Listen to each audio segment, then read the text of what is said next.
Hello students, welcome to Panchajanya IAS. ನಾನು ನವೀನ್ ಕುಮಾರ್. ಇವತ್ತಿನ the Hindu ಪತ್ರಿಕೆ ವಿಶ್ಲೇಷಣೆಗೆ ನಿಮಗೆಲ್ಲರಿಗೂ ಸ್ವಾಗತ. ಮೊದಲು ನಿನ್ನೆ ಭಾನುವಾರದ ವಿಷಯಗಳನ್ನ ನೋಡ್ತಾ ಹೋಗೋಣ. ನಿನ್ನೆಯ ಮುಖ್ಯವಾದ ಮೊದಲನೇ ವಿಷಯ, peace deal struck but Pak violation persist. ಇದರ ಬಗ್ಗೆ ನೀವು ಈಗಾಗಲೇ ಟಿವಿಯಲ್ಲಿ ಅಥವಾ ಬೇರೆ ಬೇರೆ ಕಡೆ ಸೋಷಿಯಲ್ ಮೀಡಿಯಾದಲ್ಲಿ ಸಹ ಕೇಳಿರ್ತೀರಾ. India and Pakistan agreed to stop all firing and military action on land, air and sea starting from 5 p.m. on Saturday after a call between top army officers from both sides. ಎರಡೂ ಕಡೆಯ ಮುಖ್ಯವಾದ ಅಧಿಕಾರಿಗಳ ಮಾತುಕತೆ ನಂತರ ಶನಿವಾರ ಸಂಜೆ 5 ಗಂಟೆ ನಂತರ ಯಾವುದೇ ಮಿಲಿಟರಿ ಕಾರ್ಯಾಚರಣೆ ಆಗಬಾರ್ದು ಅಂತ ಎರಡು ದೇಶಗಳು ಒಪ್ಕೊಂಡಿದ್ವು.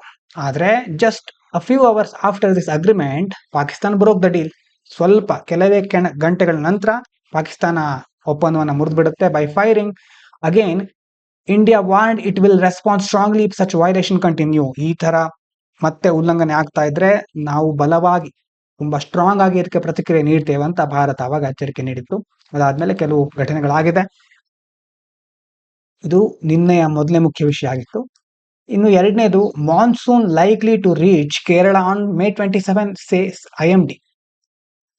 ಮಾನ್ಸೂನ್ ಮಳೆ ಪ್ರತಿ ವರ್ಷ ಬರುತ್ತೆ ಈ ಒಂದು ಹಂತದಲ್ಲಿ, ಮೇ ಜೂನ್ ಸಂದರ್ಭದಲ್ಲಿ. ಈ ವರ್ಷ monsoon is expected to reach Kerala on May 27. May 27ರ ಹೊತ್ತಿಗೆ ಈ ಬಾರಿಯ ಮುಂಗಾರು ಕೇರಳಕ್ಕೆ ತಲುಪುವ ನಿರೀಕ್ಷೆ ಇದೆ, which is earlier than the usual date of June 1. ಪ್ರತಿ ವರ್ಷ ಆಲ್ಮೋಸ್ಟ್ ಜೂನ್ ಮೊದಲನೇ ವಾರ, June 1ರ ಹಾಗೆ ಬರ್ತಾ ಇತ್ತು. ಈ ವರ್ಷ ಸ್ವಲ್ಪ ಬೇಗ ಬರ್ತಾ ಇದೆ. And this would be the earliest since 2009. 2009ರ ನಂತರ ಇತ್ತೀಚಿನ ವರ್ಷಗಳಲ್ಲಿ ಇದೇ ಫಸ್ಟ್ ಟೈಮ್ ಇದು, ಅಂತಂದ್ರೆ ಇಷ್ಟು ಬೇಗ May 27ಗೆ ಮಾನ್ಸೂನ್ ಬರ್ತಾ ಇರೋದು ಮೊದಲನೇ ಸಾರಿ. ಇವನ್ ದೋ monsoon is coming early, doesn't mean hole country will get more rain. ಏನು ಮೊದಲೇ ಮಾನ್ಸೂನ್ ಬರ್ತಾ ಇದೆ ಅಂತಂದ್ರೆ ಅದರ ಅರ್ಥ ದೊಡ್ಡ ಮಟ್ಟದಲ್ಲಿ ಇಡೀ ದೇಶಕ್ಕೆ ಮಳೆ ಸಿಗುತ್ತೆ ಅಂತ ಅಲ್ಲ. ಇಡೀ ದೇಶ ಹೆಚ್ಚಿನ ಮಳೆಯನ್ನ ಪಡೆಯುತ್ತೆ ಅಂತ ಅದರ ಅರ್ಥ ಅಲ್ಲ. Rainfall depends on many global and local factors. ಈ ಮಳೆ ಅನ್ನೋದು ಕೆಲವು ಜಾಗತಿಕ ಅಂಶಗಳು ಮತ್ತೆ ಕೆಲವು ಸ್ಥಳೀಯ ಅಂಶಗಳನ್ನು ಅವಲಂಬಿಸಿರುತ್ತೆ. ಹಾಗಾಗಿ ಅದನ್ನ ಈಸಿಯಾಗಿ ಅಷ್ಟು ಸುಲಭವಾಗಿ ಪ್ರೆಡಿಕ್ಟ್ ಮಾಡ್ಲಿಕ್ಕೆ ಆಗೋದಿಲ್ಲ. ಇನ್ನು ಮೂರನೇದು, will take more than a year for India UK FTA to kick off. India UK FTA ಬಗ್ಗೆ ನೋಡ್ತಾನೆ ಇದ್ದೀವಿ ಪ್ರತಿದಿನ. ಮುಕ್ತ ವ್ಯಾಪಾರ ಒಪ್ಪಂದ will take more than a year to start as it still needs legal checks, approvals and clearance from the UK government and parliament. ಒಂದು, ಅಲ್ಲಿನ government ಇಂದ ಮತ್ತೆ ಸಂಸತ್ತಿನಿಂದ ಪರಿಶೀಲನೆ ಆಗಬೇಕು, ಅನುಮೋದನೆ ಸಿಗಬೇಕು. ಇದೆಲ್ಲ ಆಗಿ ಅನುಮತಿ ಸಿಕ್ಕಿದ ನಂತರ ಮುಕ್ತ ವ್ಯಾಪಾರ ಒಪ್ಪಂದ ಪ್ರಾರಂಭ ಆಗುತ್ತೆ. ಹೀಗಾಗಿ ಇದಕ್ಕೆ ಆಲ್ಮೋಸ್ಟ್ 1 ವರ್ಷ ಸಮಯ ತೆಗೆದುಕೊಳ್ಬಹುದು ಅಂತ ಹೇಳ್ತಾ ಇದ್ದಾರೆ. ಟ್ರೇಡ್ ಡೀಲ್ ವಿತ್ EFTA ಅಂತಂದ್ರೆ European free trade association will also be delayed till round September or October 2025, mainly due to Swiss rules. Swiss ಅಂತಂದ್ರೆ ಅಲ್ಲಿನ ಕೆಲವೊಂದು ರೂಲ್ಸ್ ಗಳಿದೆ. ಹಾಗಾಗಿ ಆ ಸ್ವಿಸ್ ನಿಯಮಗಳಿಂದಾಗಿ ಅದನ್ನ ಪಾಲನೆ ಮಾಡಿ ಅದರಿಂದ ಅನುಮೋದನೆ ಪಡ್ಕೊಂಡು ಅದಾದ ನಂತರ EFTA ಜೊತೆಗಿನ ವ್ಯಾಪಾರ ಒಪ್ಪಂದ ಜಾರಿಯಾಗುತ್ತೆ. ಅದು ಸಹ ಬರ್ಲಿಕ್ಕೆ ಪ್ರಾರಂಭ ಆಗ್ಲಿಕ್ಕೆ ಸುಮಾರು ಸೆಪ್ಟೆಂಬರ್ ಅಥವಾ ಈ ವರ್ಷದ ಅಕ್ಟೋಬರ್ ತನಕ ಆಗಬಹುದು ಅಂತ ಹೇಳ್ತಾ ಇದ್ದಾರೆ. ಇದಾದ ನಂತರ ಮುಂದಿನ ವಿಚಾರ, travel firms boycott Turkey Azerbaijan. ನೀವು ಕೇಳಿರಬಹುದು, ಪಾಕಿಸ್ತಾನ ಟರ್ಕಿ ಮತ್ತೆ ಕೆಲವು ದೇಶಗಳ ಯುದ್ಧೋಪಕರಣಗಳನ್ನ ಬಳಸಿದ್ದು ನಮಗೆ ಗೊತ್ತಾಗಿದೆ. ಟರ್ಕಿ ಪಾಕಿಸ್ತಾನಕ್ಕೆ ಸಪೋರ್ಟ್ ಮಾಡಿದೆ. ಅದಕ್ಕೋಸ್ಕರ Indian travel companies have stopped booking to Turkey and Azerbaijan because these countries criticised India strikes on terrorist camps in Pakistan and supported Pakistan. ಈ ಟರ್ಕಿ, ಅಜರ್ಬೈಜಾನ್ ಮುಂತಾದ ದೇಶಗಳು ಪಾಕಿಸ್ತಾನವನ್ನ ಬೆಂಬಲಿಸಿದಾವೆ, ಅದರ ಜೊತೆ ಭಾರತದ ದಾಳಿಯನ್ನು ಟೀಕಿಸಿದಾವೆ. ಹೀಗಾಗಿ ಈ ದೇಶಗಳಿಗೆ ಪ್ರಯಾಣ ಮಾಡ್ತಕ್ಕಂಥ ಎಷ್ಟೋ ಸೌಲಭ್ಯಗಳನ್ನ ಭಾರತದ ಪ್ರಯಾಣ ಕಂಪನಿಗಳು ಆ ಬುಕಿಂಗ್ ಅನ್ನ ನಿಲ್ಲಿಸ್ಬಿಟ್ಟಿವೆ. Many tourist and companies are now cancelling or delaying trips. ಎಷ್ಟೋ ಕಂಪನಿಗಳು, ಪ್ರವಾಸಿಗರು ಈ ದೇಶಕ್ಕೆ ತಮ್ಮ ಪ್ರವಾಸ ಒಂದು ಯೋಜನೆ ಇಟ್ಕೊಂಡಿದ್ದನ್ನ ರದ್ದುಗೊಳಿಸ್ತಾ ಇದ್ದಾವೆ to these countries, even though they were popular for business and holiday travel earlier. ಅಂತಂದ್ರೆ ಈ ದೇಶಗಳಿಗೆ ಒಂದು ರಜಾ ಪ್ರಯಾಣ, ಈಗ ಕೆಲವೊಂದ್ಸರಿ ಮಕ್ಕಳು ಏಪ್ರಿಲ್ ಮೇ ಸಂದರ್ಭದಲ್ಲಿ ರಜೆ ಇರುತ್ತಲ್ವಾ, ಹಾಗಾಗಿ ಅಲ್ಲಿ ಹೋಗ್ತಾ ಇದ್ರು. ಮತ್ತೆ ಕೆಲವೊಂದು ವ್ಯಾಪಾರ ಉದ್ದೇಶಗಳಿಗೋಸ್ಕರನು ಅಲ್ಲಿ ಹೋಗ್ತಾ ಇದ್ರು ಆದ್ರೆ ಈಗ ಏನಾಗ್ತಾ ಇದೆ, ಈಗ ಈ ದೇಶಗಳಿಗೆ ಹೋಗುವಂತಹ ಬುಕಿಂಗ್ ಅನ್ನೇ ನಿಲ್ಲಿಸ್ಬಿಟ್ಟಿದ್ದಾವೆ ಎಷ್ಟೋ ಕಂಪನಿಗಳು. ಟಿಕೆಟ್ ಬುಕ್ ಮಾಡ್ಲಿಕ್ಕೆ ಆಗೋದಿಲ್ಲ. ಇದಾದ ನಂತರ ಮುಂದೆ ಸೈಂಟಿಸ್ಟ್ ಏನ್ ಮಾಡಿದ್ದಾರೆ ಅಂತಂದ್ರೆ, find second natural source of gold. ಮೊದಲೆಲ್ಲ ಏನಂತ್ಕೊಳ್ತಾ ಇದ್ರು, ನ್ಯೂಟ್ರಾನ್ ಸ್ಟಾರ್ ಕೊಲಿಷನ್ ಇಂದ ಈ ಗೋಲ್ಡ್ ಮುಂತಾದ ಮಿನರಲ್ಗಳು ಫಾರ್ಮ್ ಆಗಿವೆ ಅಂತ ಅನ್ಕೊಂಡಿದ್ರು. ಆಗ ಈಗೇನ್ ಹೇಳ್ತಾ ಇದ್ದಾರೆ ಅಂತಂದ್ರೆ, scientist found second natural way gold can form from powerful flares or magnetars, a type of star, not just from neutron star collisions as earlier believed. ಅಂತಂದ್ರೆ ಚಿನ್ನ ಹೇಗೆ ರೂಪುಗೊಳ್ಳಬಹುದು ಅನ್ನೋದನ್ನ ಮೊದಲು ನಾವು ಪ್ರಬಲವಾದ ಮ್ಯಾಗ್ನೆಟಾರ್ ಜ್ವಾಲೆಗಳಿಂದ ರೂಪುಗೊಳ್ಳಬಹುದು ಅಂದ್ಕೊಂಡಿದ್ವಿ. ಅದು ಒಂದು ವಿಧಾನ. ಆದ್ರೆ ಇನ್ನೊಂದು ಹೊಸ ಮಾರ್ಗ ಯಾವುದು ಅಂತ ಈಗ ಕಂಡುಹಿಡಿದಿದ್ದಾರೆ. ನ್ಯೂಟ್ರಾನ್ ನಕ್ಷತ್ರಗಳ ಘರ್ಷಣೆಯಿಂದ ಮಾತ್ರ ಅಲ್ಲ, ಈ ಮ್ಯಾಗ್ನೆಟಾರ್ ಜ್ವಾಲೆಗಳಿಂದ ಈಗ ರೂಪುಗೊಳ್ಳುತ್ತೆ ಅಂತ ಈಗ ಕಂಡುಹಿಡಿದಿದ್ದಾರೆ. ಮೊದಲು ಅಂದ್ಕೊಂಡಿದ್ದು ನ್ಯೂಟ್ರಾನ್ ನಕ್ಷತ್ರಗಳ ಘರ್ಷಣೆಯಿಂದ ಆಗತ್ತೆ ಅಂತ. ಏನ್ ಹೇಳ್ತಾರೆ ಡಿಸ್ಕವರಿ ಅಂತಂದ್ರೆ, gold could have formed earlier in the universe ಅಂತ ನಾವು ಯಾವಾಗ ಅನ್ಕೊಂಡಿದ್ವಲ್ವಾ ಅದಕ್ಕಿಂತ ಮೊದಲೇ ಚಿನ್ನ ವಿಶ್ವದಲ್ಲಿ ರೂಪುಗೊಂಡಿರಬಹುದು. As magnetars might have existed before neutron stars started colliding. ನ್ಯೂಟ್ರಾನ್ ನಕ್ಷತ್ರಗಳು ಡಿಕ್ಕಿ ಹೊಡೋಕ್ಕಿಂತ ಮೊದಲೇ ಮ್ಯಾಗ್ನೆಟಾರ್ಗಳು ಅಸ್ತಿತ್ವದಲ್ಲಿ ಇರಬಹುದು. ಹಾಗಾಗಿ ನಾವು ಅಂದ್ಕೊಳ್ಳೋಕ್ಕಿಂತ ಮೊದಲೇ ಚಿನ್ನ ಭೂಮಿಯಲ್ಲಿ ಅಥವಾ ಈ ಒಂದು ಬ್ರಹ್ಮಾಂಡದಲ್ಲಿ ಅಸ್ತಿತ್ವದಲ್ಲಿ ಇರಬಹುದು. ಈ ಮ್ಯಾಗ್ನೆಟಾರ್ ಅಂತಂದ್ರೆ ಏನು ಅಥವಾ ಇದ್ರ ಬಗ್ಗೆ ನೀವು ಸ್ಟಾರ್ ಫಾರ್ಮೇಶನ್ ಅಲ್ಲಿ ಸೈನ್ಸ್ ಅಂಡ್ ಟೆಕ್ನಾಲಜಿಲಿ ಡೀಪ್ ಆಗಿ ಕಲಿತೀರಿ. ಹಾಗಾಗಿ ಹಲವಾರು ಸ್ಟೇಜ್ಗಳಿದೆ ಅಲ್ಲಿ, ಅದನ್ನ ಡೀಟೇಲ್ ಆಗಿ ಹೇಳ್ತಾ ಹೋದ್ರೆ ಒಂದು ಕ್ಲಾಸ್ ಅದಕ್ಕೆ ಬೇಕಾಗುತ್ತೆ. ಹಾಗಾಗಿ ಇಲ್ಲಿ ನೀವು ನೆನಪಿಟ್ಕೊಳ್ಬೇಕಾಗಿರೋದು, gold also can be form from ಯಾವ್ದ್ರಿಂದ, ಮ್ಯಾಗ್ನೆಟಾರ್. ಅಂದ್ರೆ ಇದೊಂದು ಟೈಪ್ ಆಫ್ ಸ್ಟಾರ್ ಅಂತ ಸದ್ಯಕ್ಕೆ ನೆನಪಿಟ್ಕೊಳ್ಳಿ, ಮ್ಯಾಗ್ನೆಟಾರ್. ನಂತರ ಮುಂದೆ ಎರಡು ಚಿಕ್ಕ ವಿಷಯಗಳಿದೆ.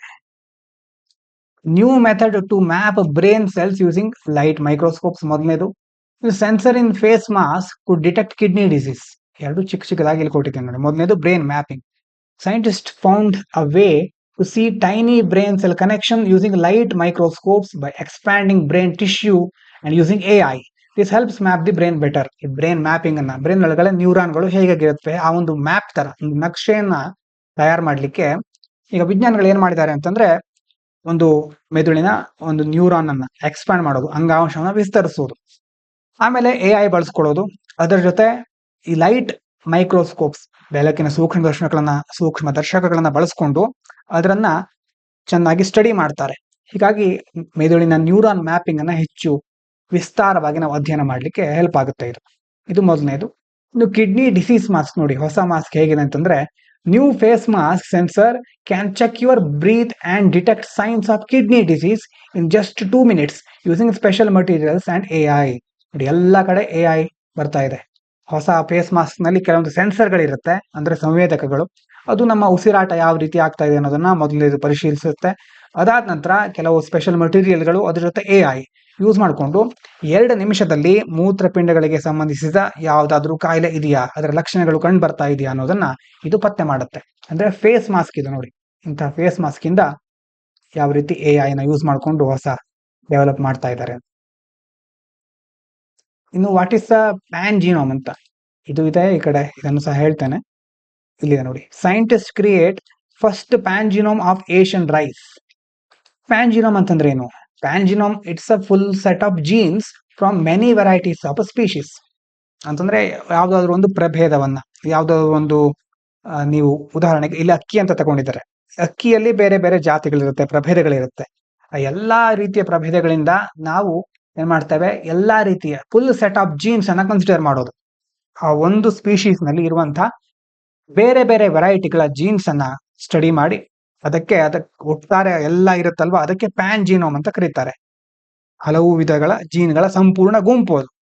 ಇಲ್ಲಿ ಅಕ್ಕಿ ಬಗ್ಗೆ ಹೇಳ್ತಾ ಇದ್ದಾರೆ. It includes both common and unique genes from 144 ವಿಧಗಳ ಜೀನ್ಸ್ಗಳಿದೆ. Wild and cultivated Asian rice ಅಂತಂದ್ರೆ ಮುಖ್ಯವಾಗಿ ಕೆಲವೊಂದು ವೈಲ್ಡ್ ಆಗಿ ಕಾಡಿನಲ್ಲೇ ಕೆಲವೊಂದು ಅಕ್ಕಿ ಪ್ರಭೇದಗಳಿರುತ್ತೆ ಬೆಳೆಯುವಂಥದ್ದು. ಅದಾದ ನಂತರ ನಾವು ಬೆಳೆಸೋದು, ಹೀಗೆ ಮುಂತಾದ್ದು ಇದರಲ್ಲಿ ಇನ್ಕ್ಲೂಡ್ ಮಾಡಿದ್ದಾರೆ. This help scientist understand the full genetic diversity of rice. ಒಂದು ಅಕ್ಕಿಯಲ್ಲಿ ಯಾವ ಜೆನೆಟಿಕ್ ಡೈವರ್ಸಿಟಿ ಇರುತ್ತೆ, ಆನುವಂಶಿಕ ವೈವಿಧ್ಯತೆಗಳಿರುತ್ತೆ ಅಂತ ಇದರಿಂದ ಸ್ಟಡಿ ಮಾಡ್ಲಿಕ್ಕೆ ಹೆಲ್ಪ್ ಆಗುತ್ತೆ. ನೀವು ನೆನಪಿಟ್ಕೊಳ್ಳೋದು ಪ್ಯಾನ್ ಜೀನೋಮ್. ಪ್ಯಾನ್ ಜೀನೋಮ್ ಅಂತಂದ್ರೆ ಒಂದು ಯಾವ್ದಾದ್ರು ಒಂದು ಇಲ್ಲಿ ಅಕ್ಕಿ ಅಥವಾ ಯಾವ್ದಾದ್ರು ಒಂದು ಈಗ ಒಂದು ಸಸ್ಯ ಆಗಿರ್ಬಹುದು, ಪ್ರಾಣಿ ಆಗಿರ್ಬಹುದು, ಅದರ ಬೇರೆ ಬೇರೆ ಜಾತಿ ಪ್ರಭೇದಗಳ ಎಲ್ಲಾ ಒಂದು ಜೀನ್ಗಳ ಒಂದು ಸಂಪೂರ್ಣ ಗುಂಪು ಅದು. ಅದಕ್ಕೆ ಪ್ಯಾನ್ ಜೀನೋಮ್ ಅಂತ ಕರೀತಾರೆ. ಜೀನೋಮ್ ಅಂತ ನಿಮ್ಗೆ ಗೊತ್ತಿರಬಹುದು, ಜೀನ್ಸ್ ಗಳ ಒಟ್ಟಾರೆ ಗುಂಪು. ಇಲ್ಲಿ ಪ್ಯಾನ್ ಅಂತಂದ್ರೆ ಪ್ಯಾನ್ ಇಂಡಿಯಾ ಅಂತ ಕೇಳಿರ್ತಾರಲ್ಲ, ಪ್ಯಾನ್ ಇಂಡಿಯಾ ಮೂವಿ ಅಂತ ಕೇಳಿರ್ತಾರ. ಅಂತಂದ್ರೆ ಇಡೀ ಇಂಡಿಯಾದಲ್ಲಿ ಇರುವಂತ ಎಲ್ಲಾ ಕಡೆ, ಎಲ್ಲಾ ರಾಜ್ಯಗಳಲ್ಲಿ ಪ್ರಸಾರ ಆಗುವಂತ ಮೂವಿ ಅಂತ ನಿಮ್ಗೆ ಗೊತ್ತಿರಬಹುದು. ಅದೇ ರೀತಿ ಪ್ಯಾನ್ ಜೀನೋಮ್ ಅಂತಂದ್ರೆ ಎಲ್ಲಾ ವಿಧಗಳ ಜೀನೋಮ್ ಅನ್ನ ಅಳವಡಿಸಿಕೊಂಡಿರುವಂತಹ ಒಂದು ಗುಂಪು. ಹಾಗಾದ್ರೆ ನೆನ್ಪಿಟ್ಕೊಳ್ಳಿ. Why is it important? This new rice pan genome can help develop better rice varieties that are more resistant to diseases, climate change, and drought by using useful genes found in wild rice types. ಈಗ ನಾವು ಬೆಳೆಸೋದಕ್ಕಿಂತ ಬೇರೆ ಬೇರೆ ಪ್ರಭೇದಗಳಿರುತ್ತೆ. ಅಂಥ ಅಕ್ಕಿ ವಿಧಗಳಲ್ಲಿ ಕೆಲವೊಂದು resistance power ಇರುತ್ತೆ. ಅಂತಂದ್ರೆ ಹವಾಮಾನ ಬದಲಾವಣೆ ಆದ್ರೂ ಏನಾಗೋದಿಲ್ಲ, ಮತ್ತೆ ರೋಗಗಳು ಬರೋದಿಲ್ಲ. ಅಂಥ ಜೀನ್ಗಳನ್ನ ನಾವು ಎಕ್ಸ್ಟ್ರಾಕ್ಟ್ ಮಾಡಿ ನಮಗೆ ಬೇಕಾದ ಕಡೆ ಜೀನೋಮ್ ಎಡಿಟಿಂಗ್ ಮಾಡ್ಲಿಕ್ಕೆ ಸಾಧ್ಯ ಆಗುತ್ತೆ. ಒಳ್ಳೆಯ ಅಕ್ಕಿ ಪ್ರಭೇದಗಳನ್ನ ಅಭಿವೃದ್ಧಿ ಪಡಿಸಲಿಕ್ಕೆ ಇದರಿಂದ ನಮಗೆ ಸಹಾಯ ಆಗುತ್ತೆ. ಇದಾದ ನಂತರ ಇಲ್ಲಿ ಇರೋದು ನೋಡಿ ಮಿಡ್ಲ್ ಅಲ್ಲಿ, curious case of yeast modified to develop brain defects. ಏನ್ ಮಾಡ್ತಾ ಇದ್ದಾರೆ ಇಲ್ಲಿ ಸೈಂಟಿಸ್ಟ್ಗಳಂತಂದ್ರೆ, scientists found that certain gene mutation causing brain development problems in babies also affect yeast in the same way. ಈಗ ಈ ನಮ್ಮ ಮನುಷ್ಯರ ಶಿಶುಗಳಲ್ಲಿ, ಚಿಕ್ಕ ಚಿಕ್ಕ ಶಿಶುಗಳಲ್ಲಿ ಹೇಗೆ ಮೆದುಳಿನಲ್ಲಿ ಕೆಲವೊಂದು ಸಮಸ್ಯೆಗಳನ್ನ ಉಂಟಾಗುತ್ತಲ್ವಾ, ಅದನ್ನ ಉಂಟು ಮಾಡುವ ಜೀನ್ ನಲ್ಲಿ ಆಗುವಂತ ಮಾಡಿಫಿಕೇಶನ್ ಈಸ್ಟ್ ನಲ್ಲೂ ಅದೇ ರೀತಿ ಕಂಡು ಬರ್ತಾ ಇದೆ. ಅಂತಂದ್ರೆ ಮನುಷ್ಯನ ಚಿಕ್ಕ ಭ್ರೂಣದಲ್ಲಿ, ಚಿಕ್ಕ ಶಿಶುಗಳಲ್ಲಿ ಯಾವ ರೀತಿ ಸಮಸ್ಯೆಗಳು ಕಂಡು ಬರ್ತಾ ಇದೆಯೋ ಅದೇ ಸಮಸ್ಯೆ ಈಸ್ಟಿನ ಕೆಲವೊಂದು ಜೀನ್ಗಳಲ್ಲೂ ಕಂಡು ಬರ್ತಾ ಇದೆ ಅಂತ ವಿಜ್ಞಾನಿಗಳು ಕಂಡು ಹಿಡಿದಿದ್ದಾರೆ. Since yeast is easy to study, ಈಗ ನಾವು ಮನುಷ್ಯನ ಬ್ರೈನ್ ಅನ್ನೇ, ಭ್ರೂಣವನ್ನೇ, ಶಿಶುಗಳನ್ನೇ ಸ್ಟಡಿ ಮಾಡೋದು ಬಹಳ ಕಷ್ಟ. ಹಾಗಾಗಿ ಈಸ್ಟ್ ಅನ್ನ ಈಸಿಯಾಗಿ ಅಧ್ಯಯನ ಮಾಡಬಹುದು. This helps researchers understand the disease better. ಹೀಗಾಗಿ ಈಸ್ಟ್ ನ ಮೂಲಕ ಆ ರೋಗಗಳನ್ನ ಚೆನ್ನಾಗಿ ಅರ್ಥ ಮಾಡ್ಕೊಳ್ಳಿಕ್ಕೆ ಸಹಾಯ ಆಗುತ್ತೆ. East can help test future treatments. ಅದೇ ರೀತಿ ಈಗ ನಾವು ಮುಂದಿನ ದಿನಗಳಲ್ಲಿ ಏನಾದರೂ ಟ್ರೀಟ್ಮೆಂಟ್ ಕೊಡಬೇಕಾದ್ರೆ, ಚಿಕಿತ್ಸೆ ಸಂದರ್ಭದಲ್ಲಿ ಇದು ಹೆಲ್ಪ್ ಮಾಡುತ್ತೆ. By replacing yeast genes with human ones, ಅದಕ್ಕೆ ಹ್ಯೂಮನೈಸ್ಡ್ ಈಸ್ಟ್ ಅಂತ ಕರೀತಾರೆ. ಈಸ್ಟ್ ಜೀನ್ ಅನ್ನ ಹ್ಯೂಮನ್ ಜೀನ್ ಇಂದ ರೀಪ್ಲೇಸ್ ಮಾಡೋದು, ಅದಕ್ಕೆ ಅವಾಗ ಹ್ಯೂಮನೈಸ್ಡ್ ಈಸ್ಟ್ ಅಂತ ಕರೀತಾರೆ. Scientist can test which mutations are harmful, even try medicines on yeast first. ಒಂದು ಯಾವ್ಯಾವ ಮ್ಯೂಟೇಷನ್ ಅಂತಂದ್ರೆ ಯಾವ್ಯಾವ ಬದಲಾವಣೆ ಒಳ್ಳೇದು, ಯಾವ್ಯಾವ್ದು ಒಳ್ಳೇದಲ್ಲ ಅನ್ನೋದನ್ನ ಕಂಡು ಹಿಡಿತಾರೆ. ಆ ಒಂದು ಜೀನ್ಗಳಲ್ಲಿ ಬದಲಾವಣೆ ಯಾವ್ದಾದ್ರೆ ಒಳ್ಳೇದು, ಯಾವ್ದಾದ್ರೆ ಒಳ್ಳೇದಲ್ಲ, ಅದನ್ನ ಮೊದಲು ಕಂಡು ಹಿಡಿತಾರೆ. ಅದಾದ ನಂತರ ಮುಂದಿನ ದಿನಗಳಲ್ಲಿ ಯಾವುದು ಮೆಡಿಸಿನ್ಗಳನ್ನ ಹೇಗೆ ನಾವು ಅಪ್ಲೈ ಮಾಡಬಹುದು, ಮೆಡಿಸಿನ್ಗಳನ್ನ ಮತ್ತೆ ಬೇರೆ ಬೇರೆ ಚಿಕಿತ್ಸೆಗಳನ್ನ ಹೇಗೆ ಕೊಡಬಹುದು ಅನ್ನೋದನ್ನ ಸ್ಟಡಿ ಮಾಡ್ಲಿಕ್ಕೂ ಹೆಲ್ಪ್ ಆಗುತ್ತೆ. This mite speed up the research for treatments for human brain disorders. ಮಾನವನ ಮೆದುಳಿಗೆ ಸಂಬಂಧಪಟ್ಟಂತಹ ಬೇರೆ ಬೇರೆ ರೋಗಗಳನ್ನ ಗುಣಪಡಿಸಲಿಕ್ಕೆ ಇದು ಹೆಲ್ಪ್ ಮಾಡುತ್ತೆ. ಇದಾದ ನಂತರ ಮುಂದೆ ಇದಾಯ್ತು. What will be impact of India UK trade deal? Trade deal ಬಗ್ಗೆ ನೋಡ್ತಾನೆ ಇದೀವಿ ನಾವು ಸ್ಟಾರ್ಟಿಂಗ್ ಇಂದ ಅಲ್ವಾ. FTA, ಫ್ರೀ ಟ್ರೇಡ್ ಅಗ್ರಿಮೆಂಟ್, ಏನೇನು ಆಗ್ಬಹುದು ಇದರಿಂದ ನೀವು ಕೇಳಿರಬಹುದು, ಆದ್ರೂ ಒಂದ್ಸಾರಿ ರಿವಿಷನ್ ಮಾಡ್ಕೊಂಬಿಡಿ. No social security for Indian workers in UK. 3 ವರ್ಷಗಳ ಕಾಲ ಈಗ UK ಯಲ್ಲಿ ಭಾರತದವರು ಕೆಲಸ ಮಾಡ್ತಾ ಇರ್ತಾರೆ. ಆಗ ಅವರಿಗೆ ಇದರಿಂದ ಏನು ಉಪಯೋಗ ಅಂತಂದ್ರೆ, ಸಾಮಾಜಿಕ ಭದ್ರತೆಗೆ ಸಂಬಂಧಪಟ್ಟ ಹಾಗೆ ಕೆಲವೊಂದು ತೆರಿಗೆ ಇರುತ್ತೆ, ಅದನ್ನ ಪಾವತಿಸುವ ಅವಶ್ಯಕತೆ ಇರೋದಿಲ್ಲ.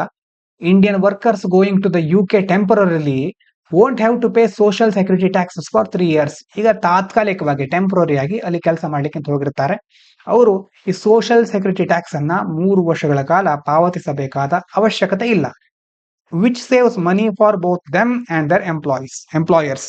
ಒಂದು ಅವರು ಹಣವನ್ನು ಉಳಿಸ್ಕೊಳ್ಬಹುದು, ಅದರ ಜೊತೆ ಅವರಿಗೆ ಕೆಲಸ ನೀಡಿದಾರಲ್ವಾ ಎಂಪ್ಲಾಯರ್ಸ್ಗಳು, ಉದ್ಯೋಗದಾತರು, ಅವರಿಗೂ ಸಹ ಇದರಿಂದ ಲಾಭ ಆಗುತ್ತೆ, ಹಣ ಉಳಿಯುತ್ತೆ. ಇನ್ನು big boost for Indian exports. ನಮ್ಮ ರಫ್ತುಗಳಿಗೆ ದೊಡ್ಡ ಉತ್ತೇಜನ ಸಿಗುತ್ತೆ. Indian products like textiles, leather, auto parts and jewellery will get lower or no import taxes in the UK. ಜವಳಿ ಉತ್ಪನ್ನಗಳು, ಚರ್ಮದ ಉತ್ಪನ್ನ, ಆಟೋ ಬಿಡಿಭಾಗಗಳು, ಹೀಗೆ ಮತ್ತೆ ಆಭರಣ, ಹಲವಾರು ಉತ್ಪನ್ನಗಳಿಗೆ UK ಯಲ್ಲಿ ಅವರು ಆಮದು ಮಾಡ್ಕೊಳ್ತಾ ಇರ್ತಾರೆ. ಅದ್ರ ಮೇಲೆ ತೆರಿಗೆನ ತುಂಬಾ ಕಡಿಮೆ ಮಾಡುತ್ತವೆ ಅಥವಾ ತೆರಿಗೆ ಹಾಕೋದೇ ಇಲ್ಲ. This will increase exports and help Indian industries grow. ಯಾವಾಗ ತೆರಿಗೆ ಕಡಿಮೆ ಆಗುತ್ತೋ ಆವಾಗ ನಾವು ಹೆಚ್ಚು ಅದನ್ನ ಎಕ್ಸ್ಪೋರ್ಟ್ ಮಾಡ್ತೇವೆ, ಮತ್ತೆ ಆ ಇಂಡಸ್ಟ್ರಿಗಳು ಭಾರತದಲ್ಲಿ ಬೆಳೀತಾ ಹೋಗುತ್ತವೆ. ಚಾಲೆಂಜಸ್ ಯಾರಿಗೆ? For farmers and small business. ಸಣ್ಣ ರೈತರು, ವ್ಯವಹಾರಗಳನ್ನು ನಡೆಸ್ತಾ ಇರೋರಿಗೆ ಕೆಲವೊಂದು ಸಮಸ್ಯೆಗಳು ಎದುರಾಗಬಹುದು. Indian farmers and small industries fear they may face more competition from foreign companies. ಈಗ ನಾವು ಸಹ ಕೆಲವೊಂದು ತೆರಿಗೆಗಳನ್ನ ಕಡಿಮೆ ಮಾಡಬೇಕು, ಅವರು ಇಲ್ಲಿ ಬಂದು ಹೆಚ್ಚಿನ ಉದ್ಯಮಗಳನ್ನ ಕೈಗೊಳ್ತಾರೆ.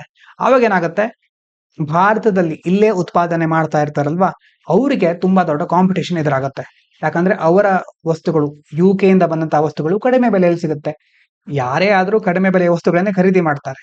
ಆಗ ದೇಶೀಯ, ಸ್ಥಳೀಯ, ಇಂಡಿಜಿನಸ್ ಫಾರ್ಮರ್ಸ್, ನಮ್ಮ ದೇಶೀಯ ಉತ್ಪನ್ನಗಳಿಗೆ, ಇಂಡಿಜಿನಸ್ ಪ್ರಾಡಕ್ಟ್‌ಗಳಿಗೆ ಕಾಂಪಿಟೇಷನ್ ಜಾಸ್ತಿ ಆಗುತ್ತೆ. ಆವಾಗ ಇವರಿಗೆ ಸ್ವಲ್ಪ ಸಮಸ್ಯೆಗಳು ಎದುರಾಗಬಹುದು. Which could hurt their income and business. ದೇಶೀಯ ಉತ್ಪನ್ನಗಳಿಗೆ ಅದನ್ನ ನಡೆಸ್ತಾ ಇರುವವರಿಗೆ ಆದಾಯದಲ್ಲಿ ಕೊರತೆ ಎದುರಾಗಬಹುದು ಅಥವಾ ಅವರ ಉದ್ಯಮಕ್ಕೆ ಹಾನಿ ಉಂಟಾಗಬಹುದು ಅಂತ ಹೇಳ್ತಾ ಇದ್ದಾರೆ. ಇದಾದ ನಂತರ what is the self defence clause in the global law. ಈಗ ಎರಡು ದೇಶಗಳ ನಡುವೆ ಯುದ್ಧ ಆದ್ರೆ ಏನೇನಿರುತ್ತೆ ಕೆಲವೊಂದು ಇಂಟರ್ನ್ಯಾಷನಲ್ ರೂಲ್ಸ್ಗಳು ಅಂತಂದ್ರೆ, right to self defence. International law allows countries to defend themselves if attack. ಈಗ ಬೇರೆ ಒಂದು ದೇಶ ದಾಳಿ ಮಾಡಿದ್ರೆ ತಮ್ಮನ್ನು ತಾವು ರಕ್ಷಿಸಿಕೊಳ್ಳಲಿಕ್ಕೆ ಯಾವುದೇ ದೇಶ ಆದ್ರೂ ಪ್ರತಿಯಾಗಿ ದಾಳಿ ಮಾಡಬಹುದು ಅಂತಂದ್ರೆ ಅದನ್ನ ರಕ್ಷಿಸಿಕೊಳ್ಬಹುದು, ತನ್ನ ದೇಶವನ್ನು ರಕ್ಷಿಸಿಕೊಳ್ಳಲಿಕ್ಕೆ ಅವಕಾಶ ಇದೆ.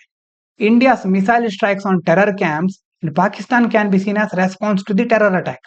ನಿಮ್ಗೆ ಹೇಗೂ ಗೊತ್ತಿದೆ, ಪಾಕಿಸ್ತಾನದ ಮೇಲೆ ನಾವೀಗ ಕ್ಷಿಪಣಿ ದಾಳಿ ಮಾಡಿರೋದು ಯಾವ್ದ ಪ್ರತಿಯಾಗಿ ಅಂತಂದ್ರೆ, ಭಯೋತ್ಪಾದಕರು ನಮ್ಮ ಮೇಲೆ ಮೊದಲು ದಾಳಿ ಮಾಡಿದ್ರು, ಅದಕ್ಕೆ ಪ್ರತಿಯಾಗಿ ನಾವು ಕ್ಷಿಪಣಿ ದಾಳಿಯನ್ನು ಮಾಡಿದ್ದೇವೆ. And this is justified under the right to self defence. ಮೇಲ್ಗಡೆ ಕೊಟ್ಟಿದ್ದೀವಲ್ವಾ, ರೈಟ್ ಟು ಸೆಲ್ಫ್ ಡಿಫೆನ್ಸ್, ಇದರ ಅಡಿಯಲ್ಲಿ ನಾವು ಮಾಡಿರುವಂತಹ ದಾಳಿಯನ್ನ ನಾವು ಸಮರ್ಥಿಸಿಕೊಳ್ಬಹುದು.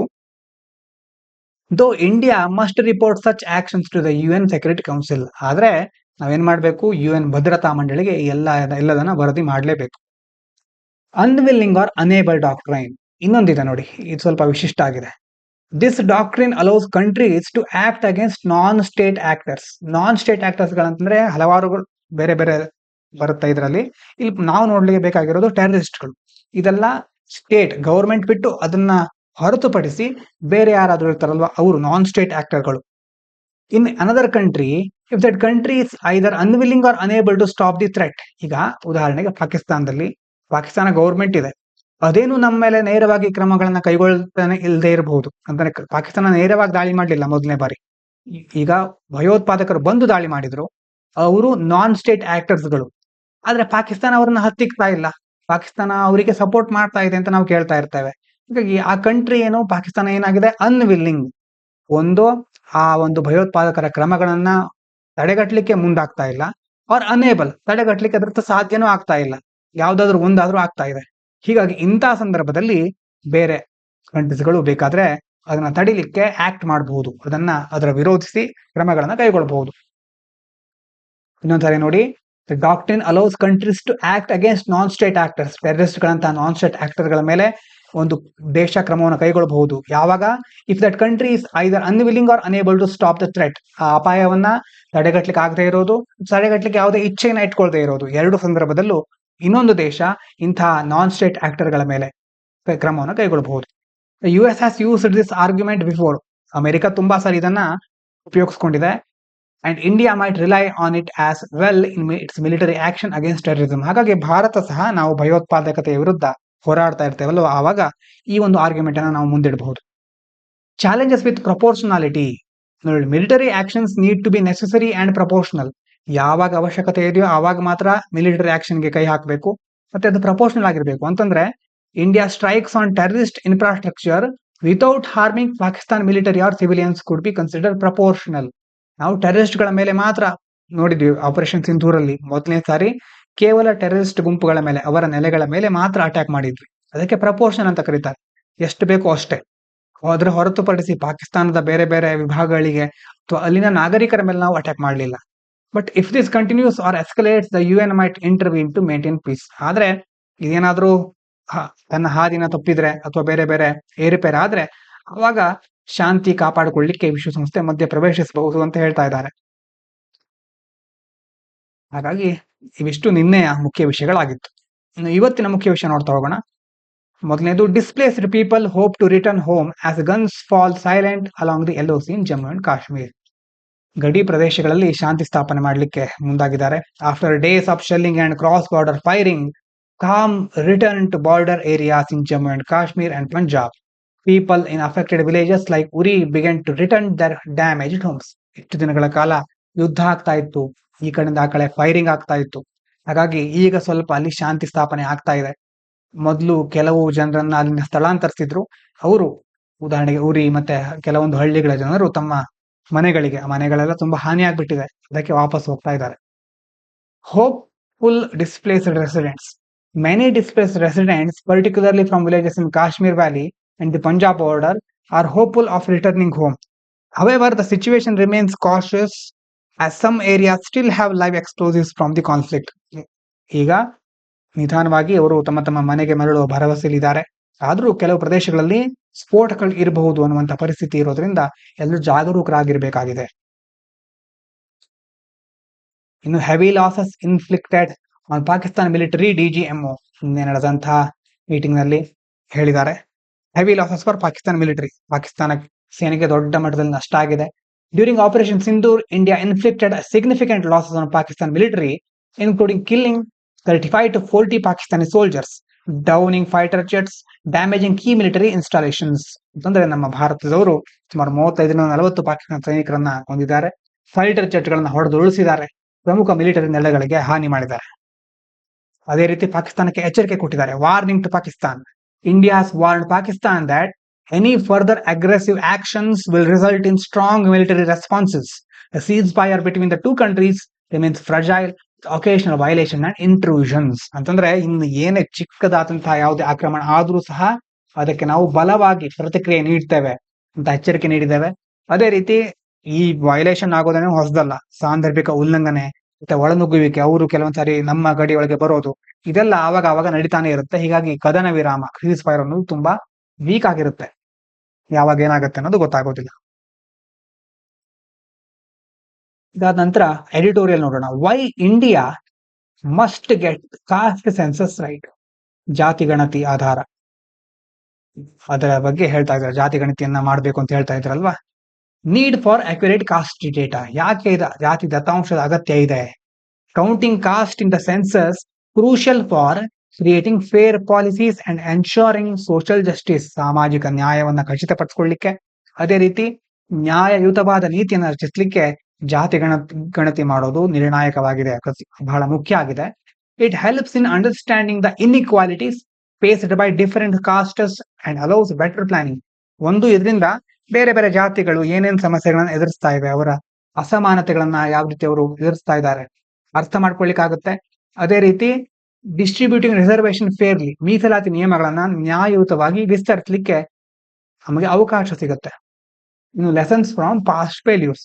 ಮೊದಲು ಸಹ ಜಾತಿ ಗಣತಿ ಆಗಿತ್ತು, ಆದ್ರೆ ಅಂದ್ರೆ socio economic and caste census ಆಗಿತ್ತು.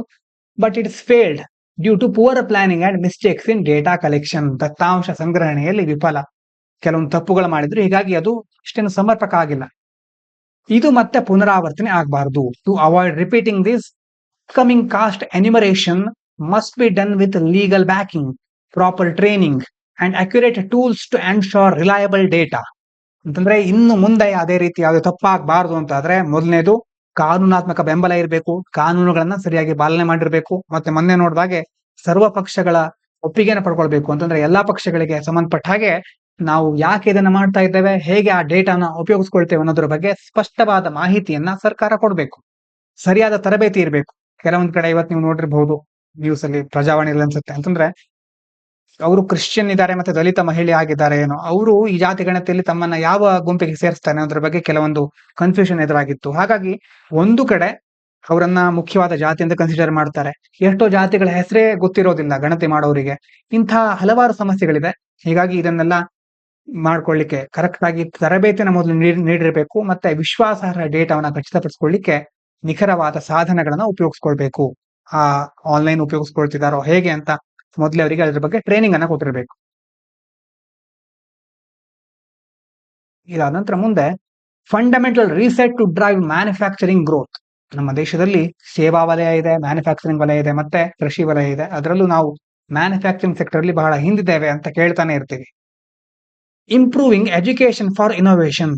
ಆ ಮ್ಯಾನುಫ್ಯಾಕ್ಚರಿಂಗ್ ಸೆಕ್ಟರ್ ದೊಡ್ಡ ಮಟ್ಟದಲ್ಲಿ ಬೆಳಿಬೇಕು ಅಂತಂದ್ರೆ ಇನೋವೇಷನ್ ಆಗ್ಬೇಕು, ನಾವೀನ್ಯತೆ ಆಗ್ಬೇಕು. ಅದಕ್ಕೋಸ್ಕರ ಏನಾಗ್ಬೇಕು, ಮೊದಲು ಶಿಕ್ಷಣವನ್ನ ಸುಧಾರಿಸಬೇಕು. To boost manufacturing, India needs to improve engineering education. Engineering ಶಿಕ್ಷಣ ಇದೆಯಲ್ಲ ಅದನ್ನು ಮೊದಲು ಸರಿಪಡಿಸಬೇಕು. This means focusing more on creativity, problem solving and practical skills. ಮುಖ್ಯವಾಗಿ ನಾವು ಯಾವುದ್ರ ಮೇಲೆ ಫೋಕಸ್ ಮಾಡಬೇಕು ಅಂತಂದ್ರೆ ಕ್ರಿಯೇಟಿವಿಟಿ, ಸೃಜನಶೀಲವಾದಂತಹ ಹೊಸ ಹೊಸ ವಿಧಾನಗಳನ್ನ ಜಾರಿಗೊಳಿಸೋದು, ಮತ್ತೆ ಪ್ರಾಬ್ಲಮ್ ಸಾಲ್ವಿಂಗ್. ನಿಜಕ್ಕೂ ಜಗತ್ನಲ್ಲಿ ಏನೇನು ಪ್ರಾಬ್ಲಮ್ಗಳಿದೆ, ನಾವು ಯಾವುದೋ ಒಂದು ಸಮಸ್ಯೆಗಳನ್ನ ಕೊಟ್ಟು ಗಣಿತದ ಪ್ರಾಬ್ಲಮ್ ಮೊದಲೇ ಇರುತ್ತೆ ಡೈಜೆಸ್ಟ್ ಅಥವಾ ಯಾವ್ದಾದ್ರು ಒಂದು ಗೈಡ್ ನಲ್ಲಿ ಇರುತ್ತೆ, ಅದನ್ನ ನೋಡಿ ಹೆಲ್ಪ್ ಮಾಡಿ ಬರೆಯೋದಲ್ಲ. ಪ್ರಾಕ್ಟಿಕಲ್ ಆಗಿ ಏನೇನ್ ಸಮಸ್ಯೆಗಳಿದೆ ಅದನ್ನ ಹೇಗೆ ಬಗೆಹರಿಸೋದು ಅನ್ನೋದ್ರ ಮೇಲೆ ಫೋಕಸ್ ಮಾಡ್ಬೇಕು. ಪ್ರಾಕ್ಟಿಕಲ್ ಸ್ಕಿಲ್ಸ್, ಪ್ರಾಯೋಗಿಕ ಕೌಶಲ್ಯಗಳ ಮೇಲೆ ಹೆಚ್ಚು ಗಮನ ಹರಿಸಬೇಕು, rather than just academic grades. ಏನೋ ಬರ್ದ್ವಿ, ಎಕ್ಸಾಮ್ ಮುಗೀತು, ಪಾಸ್ ಆದ್ವಿ ಅನ್ನೋದು ಮಾತ್ರ ಅಲ್ಲ, ಅಕಾಡೆಮಿಕ್ ಗ್ರೇಡ್ ಮಾತ್ರ ಅಲ್ಲ. Student should be train to tackle real world industry problems. ನಿಜವಾಗಿಯೂ ಈಗ ಏನೇನು ಜಗತ್ತಿನಲ್ಲಿ ಪ್ರಾಬ್ಲಮ್ಗಳಿದೆ, ಇಂಡಸ್ಟ್ರಿ ಲೆವೆಲ್ ಸಮಸ್ಯೆಗಳು ಏನೇನು ಅನ್ನೋದನ್ನ ಟ್ಯಾಕಲ್ ಮಾಡ್ಲಿಕ್ಕೆ ಆಗಬೇಕು ವಿದ್ಯಾರ್ಥಿಗಳಿಗೆ. With hands on experience with advanced labs. ಒಂದು ಉನ್ನತ ಮಟ್ಟದ ಪ್ರಯೋಗಾಲಯ ಇರಬೇಕು. ಮತ್ತೆ ಪ್ರಯೋಗಾಲಯ ಅಂತಂದ್ರೆ ಕೇವಲ ಸೈಂಟಿಫಿಕ್ ಲ್ಯಾಬ್ಗಳು ಮಾತ್ರ ಅಲ್ಲ, ಫೀಲ್ಡ್ ಸ್ಟಡಿಗಳಂತ ಇರುತ್ತೆ ಕೆಲವೊಂದು ಕಡೆ. ನಿಜವಾಗ್ಲೂ ಏನೇನಾಗ್ತಾ ಇದೆ, ಇಂಡಸ್ಟ್ರಿಗಳಿಗೆ ಹೋಗಿ ಇಂಟರ್ನ್ಶಿಪ್ ಎಲ್ಲ ಕೈಗೊಳ್ಳೋದು, ಹಲವಾರು ರೀತಿಯ ವಿಧಾನಗಳಿದೆ, ಅವುಗಳನ್ನ ಅಳವಡಿಸ್ಕೊಳ್ಬೇಕು. ನೀವು ಕ್ರಿಯೇಟಿಂಗ್ ಅನ್ ಇನೋವೇಷನ್ ಎಕೋಸಿಸ್ಟಮ್.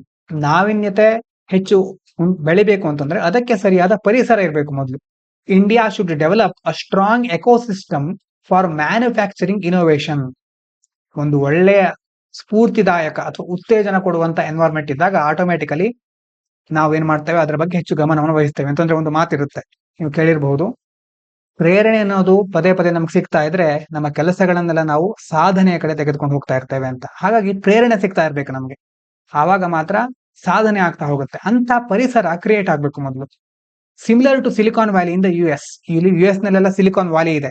ಅಲ್ಲಿ ಏನಾಗುತ್ತೆ, ಎಲ್ಲ ಅಂತಹ ಜನರೇ ತುಂಬಿಕೊಂಡಿರ್ತಾರೆ. ಅಂತಂದ್ರೆ ಬಿಸ್ನೆಸ್ ಮೈಂಡ್ ಇರೋರು, ಹೊಸ ಹೊಸ ನಾವೀನ್ಯತೆ ಇನೋವೇಷನ್ ಮಾಡೋರು ಎಲ್ಲ ಸೇರ್ಕೊಂಡಿದ್ದಾಗ ಅವರ ಮಧ್ಯದಲ್ಲಿ ನಾವು ಸಹ ಹೆಚ್ಚು ಬೆಳಿತೇವೆ. ಅಂತ ವಾತಾವರಣ ಭಾರತದಲ್ಲೂ ಸೃಷ್ಟಿಯಾಗಬೇಕು. This includes building specialised manufacturing parks.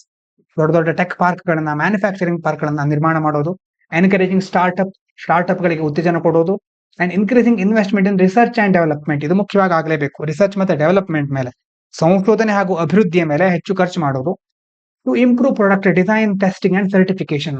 ಯಾಕೆ, ಉತ್ಪನ್ನಗಳ ವಿನ್ಯಾಸ, ಪರೀಕ್ಷೆ, ಪ್ರಮಾಣೀಕರಣ ಇದನ್ನೆಲ್ಲ ಸುಧಾರಿಸಲಿಕ್ಕೆ ನಾವು ಹೆಚ್ಚು ಹೂಡಿಕೆಯನ್ನ ಮಾಡುವ ಅವಶ್ಯಕತೆ ಇದೆ. ಇದಾದ ನಂತರ ಎರಡು ಚಿಕ್ಕ ಎಡಿಟೋರಿಯಲ್ ಇದೆ. Fire and ceasefire, right to know.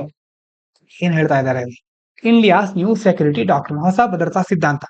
ಏನ್ ಮಾಡ್ತಾ ಇದ್ದಾರೆ, India has made it clear that it will take military action against Pakistan terrorism continues, showing that Pakistan can't hide behind denials and must stop supporting terrorism. Pakistan ಮತ್ತೆ ಮೊದಲಿನ ರೀತಿ ಟೆರರ್ಗೆ support ಮಾಡ್ತಾ ಹಿಂದೆಲ್ಲೋ ಅಡಗಿಕೊಳ್ಕೊಳ್ಳಿಕ್ಕೆ ಸಾಧ್ಯ ಇಲ್ಲ. ಭಯೋತ್ಪಾದನೆಯನ್ನ ಬೆಂಬಲಿಸೋದನ್ನ ನಿಲ್ಲಿಸಬೇಕು ಅಂತ ಭಾರತ ಹೇಳ್ತಾ ಇದೆ. ಅವಾಯ್ಡಿಂಗ್ ಥರ್ಡ್ ಪಾರ್ಟಿ ಮಿಡ್ಲಿಂಗ್ ಅಂತಂದ್ರೆ ಮೂರನೇ ವ್ಯಕ್ತಿ ಬಂದು ಇಲ್ಲಿ ಹಸ್ತಕ್ಷೇಪ ಮಾಡೋದು ನಾವು ತಪ್ಪಿಸಬೇಕು.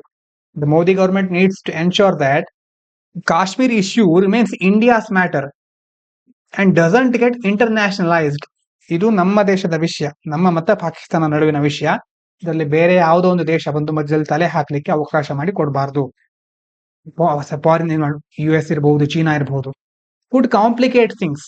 India must stay united and focus on internal peace and security. ಬೇರೆ ದೇಶಗಳು ಬಂದ್ರೆ ಇನ್ನಷ್ಟು ಸಂಕೀರ್ಣ ಆಗ್ತಾ ಹೋಗುತ್ತೆ. ಅದೇ ರೀತಿ ನಮ್ಮ ಆಂತರಿಕ ಶಾಂತಿ ಭದ್ರತೆ ಮೇಲೆ ನಾವು ಗಮನ ಹರಿಸಬೇಕು.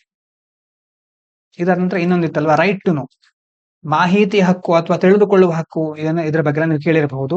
Right to know is a fundamental right. Supreme court ಏನ್ ಹೇಳ್ತಾ ಇದೆ ಅಂತಂದ್ರೆ, supreme court emphasise that the right to know is a fundamental right under article 19(1)(a) and 21, and it allows people to participate in public life and access justice even if the issue still under court proceedings. ಮಾಹಿತಿ ಪಡ್ಕೊಳ್ಳೋದು ಅಥವಾ ತಿಳಿದುಕೊಳ್ಳೋದು ನಮ್ಮ ಮೂಲಭೂತ ಹಕ್ಕುಗಳಲ್ಲಿ ಒಂದು ಅಂತ supreme court 19ನೇ ವಿಧಿ 1(a) ಅಥವಾ 21ನೇ ವಿಧಿಗಳ ಅಡಿಯಲ್ಲಿ ಹೇಳ್ತಾ ಇದೆ. ಇನ್ನು ನಾವು ಜನರು, ಸಾರ್ವಜನಿಕರು ಬೇರೆ ಬೇರೆ ರೀತಿಯ ಸರ್ಕಾರಿ ಪ್ರಕ್ರಿಯೆಗಳಲ್ಲಿ ಭಾಗವಹಿಸಬೇಕು ಮತ್ತೆ ನ್ಯಾಯವನ್ನು ಪಡ್ಕೊಳ್ಳಿಕ್ಕೆ ಇದರಿಂದ ಸಾಧ್ಯ ಆಗುತ್ತೆ ಅಂತ ಸುಪ್ರೀಂ ಕೋರ್ಟ್ ಹೇಳ್ತಾ ಇದೆ. High court must respect freedom of expression.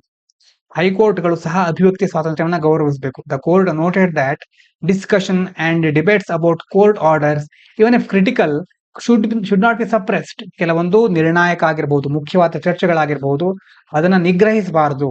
As they are part of people's right to freely express themselves and engage in public discourse. ಯಾಕಂತಂದ್ರೆ ಯಾವಾಗ ಜನರಿಗೆ ಮುಕ್ತವಾದ ಅವಕಾಶ ಸಿಗುತ್ತೋ ಆವಾಗ ಅವರು ತಮ್ಮನ್ನ ತಾವು ವ್ಯಕ್ತಪಡಿಸಿಕೊಳ್ಳಬಹುದು ಮತ್ತೆ ಸಾರ್ವಜನಿಕ ಚರ್ಚೆ ತೊಡಗಿಸಿಕೊಳ್ಳುವುದು ನಮ್ಮ ಮೂಲಭೂತ ಹಕ್ಕುಗಳಲ್ಲಿ ಒಂದು. ಹಾಗಾಗಿ ನಮಗೆ ಆ ಅಭಿವ್ಯಕ್ತಿ ಸ್ವಾತಂತ್ರ್ಯ ಇದೆ, ಅದನ್ನ ಯಾವುದೇ ಹೈಕೋರ್ಟ್ ಹತ್ತಿಕ್ಕಬಾರದು ಅಂತ ಸುಪ್ರೀಂ ಕೋರ್ಟ್ ಹೇಳಿದೆ. ಇನ್ನು women who remain largely invisible. Women lead resistance but remain invisible. ಮಹಿಳೆಯರು ಎಷ್ಟೋ ಚಳುವಳಿಗಳನ್ನ ಮುನ್ನಡೆಸ್ತಾ ಇರ್ತಾರೆ, ಆದ್ರೆ ಕಾಣಿಸ್ತಾ ಇರೋದು ಅಂದ್ರೆ ಮುನ್ನೆಲೆಗೆ ಬರ್ತಾ ಇರೋದಿಲ್ಲ. Women have been central to movements against destructive development and environmental damage. ಯಾವಾಗಲೂ ವಿನಾಶಕಾರಿ ಅಭಿವೃದ್ಧಿ ಆಗಿರಬಹುದು ಅಥವಾ ಪರಿಸರ ಹಾನಿಯ ವಿರುದ್ಧದ ಚಳುವಳಿಗಳಲ್ಲಿ ಮಹಿಳೆಯರು ಕೇಂದ್ರ ಬಿಂದು ಆಗಿರ್ತಾರೆ. But they are often excluded from decision making process. ಆದ್ರೆ ಮುಖ್ಯವಾದ ನಿರ್ಣಯಗಳನ್ನ ಕೈಗೊಳ್ಳೋದ್ರಲ್ಲಿ ಅವರನ್ನ ಪರಿಗಣಿಸೋದೇ ಇಲ್ಲ. Their perspectives are frequently ignored. ಅವರ ದೃಷ್ಟಿಕೋನವನ್ನ ನಿರ್ಲಕ್ಷ್ಯ ಮಾಡ್ತಾರೆ. And their leadership is not acknowledged in discussions about land and development. ಮತ್ತೆ ಅಭಿವೃದ್ಧಿಯ ಕುರಿತಾದ ಚರ್ಚೆಗಳಲ್ಲಿ ಅವರ ಲೀಡರ್ಶಿಪ್ ಅನ್ನ ಗುರುತಿಸೋದಿಲ್ಲ. Need for gender inclusive policies. ಹಾಗಾಗಿ ಏನ್ ಬೇಕು ನಮಗೆ? ಲಿಂಗ ಸಮಾನವಾದ ನೀತಿಗಳ ಅವಶ್ಯಕತೆ ಇದೆ. ಜೆಂಡರ್ ಇನ್ಕ್ಲೂಸಿವ್ ಅಂತಂದ್ರೆ ಎಲ್ಲಾ ರೀತಿಯ ಲಿಂಗ ಸಮಾನತೆಯಲ್ಲಿ ಇರಬೇಕು. Legal frameworks exist to protect women's land rights. ಎಷ್ಟೋ ಕಾನೂನಿನ ಚೌಕಟ್ಟುಗಳು ಇದೆ. ಯಾವ್ದಕ್ಕೋಸ್ಕರ ಅಂತಂದ್ರೆ ಮಹಿಳೆಯರ ಭೂಮಿಯ ಹಕ್ಕುಗಳನ್ನ ರಕ್ಷಿಸಲಿಕ್ಕೆ. But these are often undermined by patriarchal norms. ಆದ್ರೆ ಪಿತೃಪ್ರಧಾನ ಮಾನದಂಡಗಳಿರುತ್ತೆ ಎಲ್ಲಾ ಕಡೆ. ಅಂತ ಅವುಗಳಿಂದಾಗಿ ಏನಾಗ್ತಾ ಇದೆ, ಇದನ್ನು ದುರ್ಬಲಗೊಳಿಸ್ತಾ ಇದ್ದಾರೆ. Achieve true gender and climate justice policies must ensure women's participation in decision making.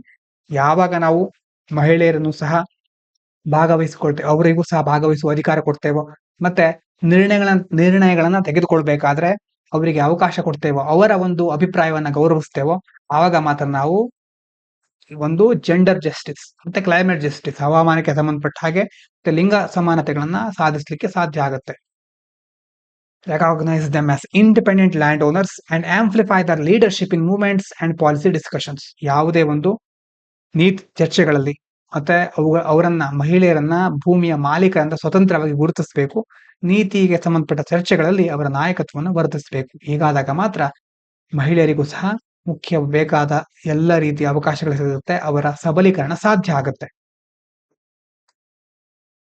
ಇದಾದ ನಂತರ ಮುಂದಿನದು Indus water treaty to be kept in abeyance as Pakistan resorted to cross border terror. ಇದ್ರ ಬಗ್ಗೆ ಮೊದಲು ಸಹ ನೋಡಿದ್ವಿ ನಾವು. ಇಂಡಸ್ ವಾಟರ್ ಟ್ರೀಟಿಯನ್ನ ಮುಂದುವರಿಸ್ತಾ ಇಲ್ಲ, ಅದನ್ನ ಸ್ಥಗಿತಗೊಳಿಸಿದ್ದೇವೆ. ಇದ್ರ ಬಗ್ಗೆ ನೀವು ನಿನ್ನೆ ಮೊನ್ನೆ ಕೇಳಿದ್ರೆ ಗೊತ್ತಿರುತ್ತೆ ನಿಮಗೆ. India plans to modify the treaty to meet its current needs. ನಮಗೇನೇನು ಅವಶ್ಯಕತೆ ಇದೆ, ನಮ್ಮ ಅಗತ್ಯತೆಗಳಿಗೆ ತಕ್ಕ ಹಾಗೆ ಇದನ್ನು ನಾವು ಮಾರ್ಪಾಡು ಮಾಡಲಿಕ್ಕೆ ಯೋಚನೆ ಮಾಡ್ಕೊಂಡಿದ್ದೇವೆ. And rapid infrastructure work will be done on rivers covered by treaty. ಮತ್ತೆ ಇದಕ್ಕೆ ಸಂಬಂಧಪಟ್ಟಂತ ಕೆಲವು ಡ್ಯಾಮ್ಗಳನ್ನಾಗಿರ್ಬಹುದು, ಮೂಲ ಸೌಕರ್ಯಗಳನ್ನ ಡೆವಲಪ್ ಮಾಡಲಿಕ್ಕೆ ನಾವು ಯೋಜನೆಯನ್ನ ಹಾಕೊಂಡಿದ್ದೇವೆ. Tougher response to terrorism. ಯಾಕೆ ಮಾಡಿದ್ವಿ ಈ ರೀತಿ ನಾವು ಅಂತಂದ್ರೆ ಭಯೋತ್ಪಾದನೆ ಅದಕ್ಕೂ ನೀಡ್ತಾ ಇರತಕ್ಕಂಥ ಪ್ರತಿಕ್ರಿಯೆ ಇದು. The focus is on sending a clear message that Pakistan continues terrorism, India will strike back harder. India sees the conflict with Pakistan as a bilateral issue handled by military officials, not political leaders. ಅಂತಂದ್ರೆ ನಾವು ಪಾಕಿಸ್ತಾನದ ಜೊತೆಗಿನ ಸಂಘರ್ಷವನ್ನ ದ್ವಿಪಕ್ಷೀಯ ಸಮಸ್ಯೆಯಾಗಿ ನೋಡ್ತೇವೆ. ರಾಜಕೀಯ ಸಮಸ್ಯೆ ಅಲ್ಲ ಇದು. ಮಿಲಿಟರಿ ಅಧಿಕಾರಿಗಳನ್ನ ಹೆಚ್ಚು ಇದರಲ್ಲಿ ನಾವು ಒಳಗೊಂಡಿರ್ತೇವೆ. ಮಿಲಿಟರಿ ಅಧಿಕಾರಿಗಳು ಇದನ್ನು ನಿರ್ವಹಿಸ್ತಾರೆ. ನೀವು ನೋಡಿರಬಹುದು, ಇಂದಿನ ವಾರ ಪ್ರಧಾನಮಂತ್ರಿಯವರು ಮಿಲಿಟರಿಗೆ ಸಂಪೂರ್ಣ ಸ್ವಾತಂತ್ರ್ಯ ಇದೆ, ಅವ್ರು ಹೇಗೆ ಬೇಕಾದ್ರೂ ಕ್ರಮ ಕೈಗೊಳ್ಳಬಹುದು ಅಂತ ಹೇಳಿದ್ರು. ಹಾಗಾಗಿ ಕೇವಲ ರಾಜಕೀಯ ನಾಯಕರಲ್ಲ, ಇಲ್ಲಿ ಮಿಲಿಟರಿ ಅಧಿಕಾರಿಗಳು ಈ ಸಮಸ್ಯೆಗಳನ್ನ ನಿರ್ವಹಿಸಲಿಕ್ಕೆ ಮುಂದಾಗಿರ್ತಾರೆ. ಮುಂದಿನ ವಿಚಾರ, total fertility rate in India remains at 2.0, Bihar records highest, Bengal lowest. Total fertility rate ಅಂತಂದ್ರೆ ಏನು?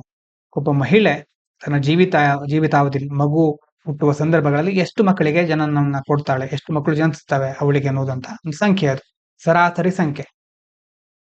ಅದು ಭಾರತದಲ್ಲಿ ಈಗ ಸುಮಾರು 2 ಇದೆ. ಅಂತಂದ್ರೆ ಒಂದು ಮಹಿಳೆ ತನ್ನ ಜೀವಿತಾವಧಿಯಲ್ಲಿ 2 ಮಕ್ಕಳನ್ನ ಸರಾಸರಿ ಪಡ್ಕೊಳ್ತಾ ಇದ್ದಾಳೆ. Which is the replacement level needed to maintain population stability. ಯಾವಾಗ 2 ಇದೆ ಅಂತಂದ್ರೆ ಅದರ ಅರ್ಥ ಏನು? ಈಗ ತಂದೆ ತಾಯಿ ಇರ್ತಾರೆ, ತಂದೆ ತಾಯಿ ಇದ್ದಾಗ ಅವರಿಗೆ 2 ಮಕ್ಕಳಾದ್ರೆ ತಂದೆ ಮತ್ತೆ ತಾಯಿ ಇಬ್ಬರಿದ್ರು ಮೊದಲು, ಅವರು ರೀಪ್ಲೇಸ್ ಆದ್ರು ಅಂತಂದ್ರೆ ಮುಂದಿನ ಜನಾಂಗದಲ್ಲಿ ಮತ್ತೆ 2 ಜನರು ಬಂದ್ರು ಅಂದ್ರೆ ರೀಪ್ಲೇಸ್ ಆದ್ರು ಅಂತ. ರಿಪ್ಲೇಸ್ಮೆಂಟ್ ಲೆವೆಲ್ ಸ್ಟೇಬಲ್ ಆಗಿದೆ. ಯಾವಾಗ ಒಂದೇ ಮಕ್ಕಳಿದ್ರೆ ಆವಾಗ ಇಬ್ಬರ ಬದಲು ಮುಂದಿನ ಜನಾಂಗದಲ್ಲಿ ಒಬ್ಬರೇ ಇರ್ತಾರೆ. ಅದೇ 2ಕ್ಕಿಂತ ಜಾಸ್ತಿ ಇದ್ರೆ ಇಬ್ಬರ ಬದಲು 3 ಅಥವಾ ಹೆಚ್ಚಾಗ್ತಾ ಹೋಗ್ತಾರೆ. ರಿಪ್ಲೇಸ್ಮೆಂಟ್ ಲೆವೆಲ್ ಜಾಸ್ತಿ ಆಗ್ತಾ ಹೋಗುತ್ತೆ. ಯಾವಾಗ 2 ಮಕ್ಕಳು ಇರ್ತಾರೋ ಅವಾಗ ರಿಪ್ಲೇಸ್ಮೆಂಟ್ ಲೆವೆಲ್ ಸ್ಟೇಬಲ್ ಆಗಿದೆ, ಸ್ಥಿರವಾಗಿದೆ ಅಂತ ಹೇಳ್ಬಹುದು. State wise variation. ಈಗ TFR ಫಲವತ್ತತೆ ದರ ಎಷ್ಟಿದೆ ಅಂತ ಬೇರೆ ಬೇರೆ ರಾಜ್ಯಗಳಲ್ಲಿ ನೋಡಿದ್ರೆ ಹೈಯೆಸ್ಟ್ ಇರೋದು ಬಿಹಾರದಲ್ಲಿ, ಅಲ್ಲಿ 3 ಇದೆ. ಅಂದ್ರೆ ಸರಾಸರಿ ಒಂದು ದಂಪತಿ ಒಂದು ಗಂಡ ಹೆಂಡತಿ 3 ಮಕ್ಕಳನ್ನ ಹೊಂದಿರ್ತಾರೆ. Delhi and Bengal recorded lowest. Delhi ಮತ್ತೆ ಬೆಂಗಾಲಲ್ಲಿ 1.4 ಇದೆ. ನ್ಯಾಷನಲ್ ಅವರೇಜ್ ಎಷ್ಟಿದೆ? 2.0 ಅಂತಂದ್ರೆ ರಾಷ್ಟ್ರೀಯ ಸರಾಸರಿ 2 ಇದೆ. Suggest that population growth slowing but regional differences are significant. ನಿಧಾನವಾಗಿ ನಮ್ಮ ಪಾಪ್ಯುಲೇಷನ್ ಜನಸಂಖ್ಯಾ ಸ್ಫೋಟ ಒಂದು ಹಂತಕ್ಕೆ ನಿಯಂತ್ರಣಕ್ಕೆ ಬರ್ತಾ ಇದೆ, ಆದ್ರೆ ಪ್ರಾದೇಶಿಕ ವ್ಯತ್ಯಾಸಗಳು ಇದೆ ಇದರಲ್ಲಿ.